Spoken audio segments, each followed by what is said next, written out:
தாய் தமிழ் உறவுகளுக்கு வணக்கம். கமலஹாசன் எங்கே போனார்? கமலஹாசன் எங்கே போனார் என்ற தலைப்பில் இந்த காணொலியை காண்கிறோம். இந்த டிவியை உடைச்ச உத்தமே யோக்கியம் எங்கே போனார்னே தெரில.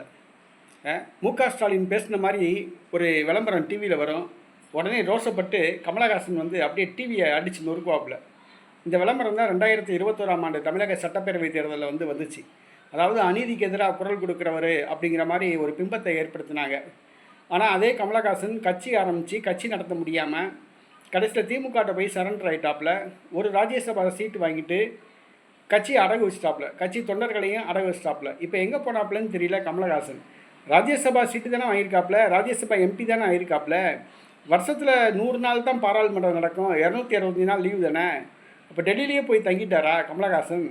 இன்றைக்கி சிவகங்கை மாவட்டம் திருப்புவனம் பக்கத்தில் அஜித்குமார் அப்படிங்கிற ஒரு இளைஞன் காவல் நிலையத்தில் காவல்துறையால் அடித்து படுகொலை செய்யப்பட்டாப்புல. இந்த கமலஹாசன் எங்கே போனாப்புலன்னே தெரியல. ஒத்த சீட்டு ராஜ்யசபா எம்பி சீட் வாங்கிட்டு இப்போ வாயை பொத்திக்கிட்டு இருக்காப்புல. இவர் தான் தமிழ்நாட்டில் கட்சி ஆரம்பித்து தமிழ் மக்களுக்காக வேண்டி தமிழர்களுடைய உரிமைகளுக்காக வேண்டி தமிழ் மொழிக்காக வேண்டி போராட போகிறாரா?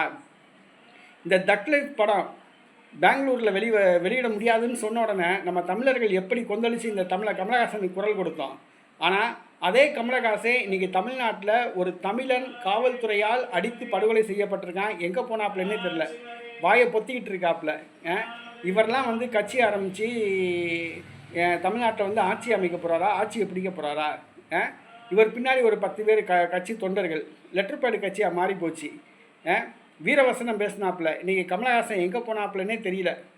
வர சட்டசபை தேர்தலில் அவங்க கட்சிக்கு ஒரு சீட்டு கூட கிடையாது. அடுத்த தேர்தலில் அந்த கட்சி காணாமல் போகும். அதுதான் உண்மை.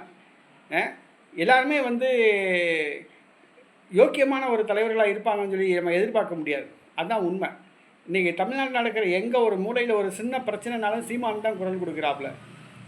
இன்றைக்கி தமிழ்நாட்டில் இன்றைக்கி அஜித்குமார் படுகொலை தமிழகமே கொந்தளிச்சிக்கிட்டு இருக்கு. இந்த கமலஹாசன் எங்கே போய் தூங்கிட்டாருன்னு தெரியல.